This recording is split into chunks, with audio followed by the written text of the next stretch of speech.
नमस्कार दोस्तों। आज हम लोग 508 यूनिट 5 का दूसरा प्रश्न देखेंगे। चूँकि पहला प्रश्न हम लोग आज मॉर्निंग में देख चुके हैं, तो दूसरा प्रश्न यहाँ पर प्रश्न है, कला शिक्षा में अथवा कला शिक्षा में समग्र मूल्यांकन का वर्णन करें। प्रश्न थोड़ा लिखने में मिस्टेक हो गया है, अथवा ये यहाँ से मिस्टेक हो गया है। कला शिक्षा में समग्र मूल्यांकन का वर्णन करें। कला शिक्षा हम लोग बार बार जान चुके हैं। चित्र बनाना, नृत्य, रंगमंच, ये सभी आपके कला शिक्षा के अंतर्गत आते हैं। मूर्ति बनाना, कोई वस्तु बनाना, चित्रकारी करना, ये सभी कला शिक्षा है। तो इसका समग्र मूल्यांकन करना है। समग्र यानी सभी स्तर से पूरे साल का मूल्यांकन करना है। तो मूल्यांकन कैसे करेंगे? आंसर में हम लोग बात कर सकते हैं कि कला शिक्षा का मूल्यांकन के दो पहलू हैं। कौन कौन सा दो पहलू है? पहला है स्वमूल्यांकन और दूसरा है विद्यार्थी मूल्यांकन।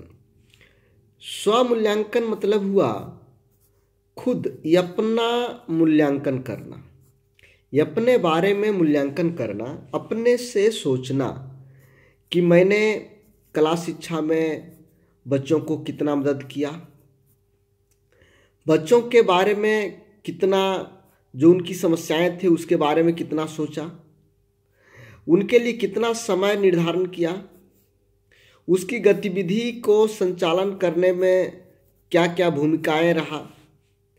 ये सभी अपने बारे में सोचना कि मैंने बच्चों के लिए क्या किया, ये आपका स्वमूल्यांकन आता है। देखिए यहाँ पर क्या लिखा हूँ कि अपने आप का मूल्यांकन करना स्वमूल्यांकन है। अपने आप का मूल्यांकन करना, अपने सोचना कि हम बच्चों के हित के लिए कितना काम किए, बच्चों के भलाई के लिए कितना काम किए, बच्चों के विकास के लिए हम कितना काम किए। आपका यही तो है स्वमूल्यांकन। कला शिक्षा में शिक्षकों को उनके सामर्थ्य का मूल्यांकन करना चाहिए। आप कितना सामर्थ्यवान हैं। बच्चों को, मान लीजिए मैं यहाँ पर दो शिक्षक की बात करता हूँ। एक शिक्षक कला शिक्षा को बहुत अच्छे तरीके से जानता है, यह अपने बच्चों को हर क्षेत्र में मदद करता है। और एक दूसरा शिक्षक है जिसे न पेन ठीक से पकड़ा जाता है, न ही मूर्ति बनाया जाता है, न रंगमंच के बारे में जानता है, न तो नृत्य के बारे में जानता है। जब खुद ही नहीं जान रहा है, इसको कोई सामर्थ्य है ही नहीं, इनके अंदर कोई क्षमता है नहीं, कोई कौशल है नहीं, तो बच्चों को क्या बता पाएगा? तो कला शिक्षा में शिक्षकों को उनके सामर्थ्य, क्या उनके अंदर कैपेसिटी है, क्या उनके अंदर क्षमता है, क्या उनके अंदर कौशल है, सामर्थ्य का मूल्यांकन करना चाहिए। सुधार के क्षेत्रों को पहचानना चाहिए। बच्चों को हम कहाँ कहाँ पर आवश्यकता है, कहाँ पर उन्हें समस्या हो रहा है, इस समस्या का पहचान करना और उसे सुधारना, ये शिक्षक को आना चाहिए। वे अपने आप से इन प्रश्नों को पूछ सकते हैं। मान लीजिए आप एक शिक्षक हैं तो खुद से ये प्रश्न पूछ सकते हैं। कौन कौन सा, आगे बता रहा हूँ। दोस्तों, यदि आप मेरा ये PDF चाहते होंगे, बेहतरीन तैयारी करना चाह रहे हैं, तो इस WhatsApp नंबर पर मैसेज करेंगे। यहाँ पर आपको 508, 509 और 510 के नोट्स मिल जाएंगे, जो सिलेबस के अनुसार है, बहुत ही सरल भाषा में। आगे चलिए दोस्तों। अभी तक यदि लाइक बटन को नहीं दबाए होंगे तो सबसे पहले लाइक बटन दबा दें, फिर आगे बढ़िएगा। एकदम लाइक बटन को फाड़ देना है। मैं अपने बच्चों के साथ किस सीमा तक परिचित हूँ? मान लीजिए आप बच्चों को जानते ही नहीं, पर्सनली एक एक बच्चा को जानना है एक एक बच्चा की क्या विशेषता है, क्या समस्या है, उसका बौद्धिक स्तर कैसा है, उस किस परिवेश से आता है, ये सभी चीज़ें यानी एक एक बच्चों के बारे में जानना, एक एक बच्चों के बारे में परिचित होना। मैं अपने विद्यार्थियों को कितना अवलोकन कर रहा हूँ। जब बच्चे गतिविधि कर रहे होते हैं तो आप उसका कितना अवलोकन करते हैं। उन्हें दिक्कत होती है, परेशानी होती है, समस्या आती है, तो इसका समाधान आप कितना करते हैं, अवलोकन कितना करते हैं। मैंने कैसे कला गतिविधि को योजना और संगठन किया। मेरे द्वारा प्रदत्त अनुभव के परिणाम स्वरूप बच्चे का अधिगम की सीमा तक प्रोत्साहित हुआ। आपने जो अनुभव बच्चों को दिया, इसके फलस्वरूप बच्चों को सीखना में कितना मदद मिली। अधिगम मतलब सीखना। जब बच्चे सीख रहे थे तो आपने जो अनुभव बच्चों को शेयर किया, आपने जो बच्चों को अनुभव बताया, उससे बच्चे कितना प्रोत्साहित हुए। अधिगम और अन्वेषण के लिए मैंने कितने अवसरों को निर्मित किया। आपने बच्चों के लिए कितना अधिगम के लिए समय दिया, अन्वेषण के लिए समय दिया। एक शिक्षक कार्यशालाओं, सेमिनारों में शामिल होकर अन्य बेहतर शिक्षकों के साथ दायरा विकसित कर अपने ज्ञान को बढ़ाने का प्रयास कर सकता है।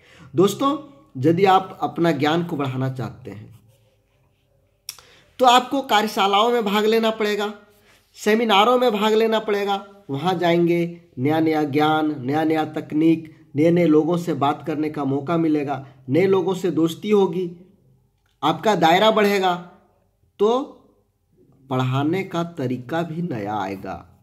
कैसे आप बच्चों को नए नए तरीके से पढ़ाएंगे, आईटीसी का उपयोग अधिक से अधिक कैसे करेंगे, इन सभी चीज़ों की जानकारी आपको होगा। दूसरा मूल्यांकन था विद्यार्थी मूल्यांकन, जो हम लोग यहाँ पर देखेंगे। कला का मूल्यांकन शिक्षक के अधिगम प्रक्रिया के साथ चलता है। देखिए, कला एक ऐसा क्षेत्र है जिसका मूल्यांकन आपको अधिगम प्रक्रिया के साथ साथ चलता है। आप उधर कोई अधिगम प्रक्रिया करा रहे हैं, कोई गतिविधि करा रहे हैं, और आपका जो मूल्यांकन है वो आपका साथ साथ चल रहा है। जबकि शिक्षक प्रगति का नियमित अवलोकन कर रहे हैं। उधर अधिगम प्रक्रिया चल रहा है और शिक्षक इधर क्या करते हैं, अवलोकन कर रहे हैं। अवलोकन के द्वारा बच्चे का मूल्यांकन हो रहा है।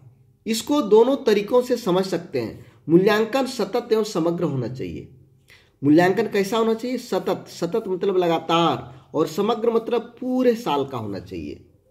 सतत का अर्थ है मूल्यांकन में नियमितता, और समग्र का अर्थ है सत्र के अंत पर बच्चे का अंतिम ग्रेड निर्धारण, यानी पूरे साल के अंत में आप उसे ग्रेड डालें। यह आवश्यक है कि बच्चे के व्यक्तित्व का संपूर्ण, जैसे मनोगति, संज्ञानात्मक, सामाजिक और प्रभावी आदि, यह पाठचर्या पाठ्य सहगामी दोनों की रुचियों, मनोवृत्ति और मूल्यों को बढ़ाता है। जबकि कला के कुछ पहलुओं जैसे दृश्य कलाओं में मूर्ति उत्पादकों को शामिल किया जाता है। मान लीजिए आप अलग अलग पहलुओं का मूल्यांकन कर रहे हैं। जरूरी नहीं कि एक शिक्षक को सभी कौशल, सभी ज्ञान, सभी विद्या आती हो। जरूरत पड़ा तो दृश्य कला के लिए मूर्ति उत्पादकों को आप शामिल कर सकते हैं। किंतु अधिगम के कुछ पहलू या व्यवहार या निष्पादन है जिन्हें बाद के परिवर्तन निर्धारण के लिए आसानी से पकड़ा नहीं जा सकता। निष्पादन कला में नियमित अवलोकन और मूल्यांकन अपेक्षित है। कोई भी निष्पादन कला हो रहा हो तो इस निष्पादन कला में नियमित अवलोकन होना चाहिए और मूल्यांकन भी लगातार होना चाहिए निष्पादन कला का। प्रारंभिक स्तर पर उत्पाद परिणाम की अपेक्षा प्रक्रिया अधिक महत्वपूर्ण है। प्रारंभिक स्तर पर उत्पाद या परिणाम, जब कोई भी गतिविधि हो तो उससे क्या परिणाम निकला या क्या उत्पाद हुआ की अपेक्षा प्रक्रिया अधिक मूल्यांकन है। हमको उत्पाद और प्रक्रिया पर ध्यान, उत्पाद और परिणाम पर ध्यान नहीं देना है। वह कैसे प्रक्रिया बनाने का तरीका क्या है, कोई काम करने का तरीका क्या है, इस तरीका पर हम लोग ज़्यादा ध्यान देना है, न कि उसका उत्पाद क्या हो रहा है। बल्कि कला करने की गतिविधि आनंद के लिए अधिक होनी चाहिए, न कि निपुणता के लिए। यदि आप कोई कला निष्पादन कर रहे हैं तो आनंद के लिए होनी चाहिए। चौथा टॉपिक है सतत अवलोकन पूर्ण और संतुलित मूल्यांकन प्राप्त करने के लिए अनिवार्य है। आप यदि सतत अवलोकन कर रहे हैं तो इससे पूर्ण और संतुलित मूल्यांकन मिल सकता है। जब सतत अवलोकन करेंगे तो एक दिन यदि हम अवलोकन करेंगे, आज पर एग्जाम है और आज हम बच्चों का अवलोकन कर रहे हैं, तो कला शिक्षा में समझ में नहीं आ सकता है। उत्पादन या कला में निष्पादन का मूल्यांकन करते समय एक शिक्षक विस्तार को निश्चित कर सकता है कि विद्यार्थी अधिगम, उद्देश्य, व्यक्तित्व, कला कार्य, पोर्टफोलियो, दृश्य, श्रव्य सामग्री और प्रदर्शन के अवलोकन होगा। अवलोकन द्वारा प्राप्त कर रहे हैं, शिक्षक को अपने विद्यार्थियों के साथ बहुत अंतःक्रिया करनी चाहिए। तो दोस्तों, आज का वीडियो यहीं समाप्त होता है। कल हम लोग मॉर्निंग में कला में मूल्यांकन के विविध उपकरणों एवं तकनीकों का वर्णन करें। इस टॉपिक को आज कल मॉर्निंग के सेशन में होगा। तो धन्यवाद दोस्तों। यदि आपको वीडियो पसंद आया हो तो लाइक करते जाएं और मेरे चैनल पर नए हैं तो सब्सक्राइब कर लें। धन्यवाद।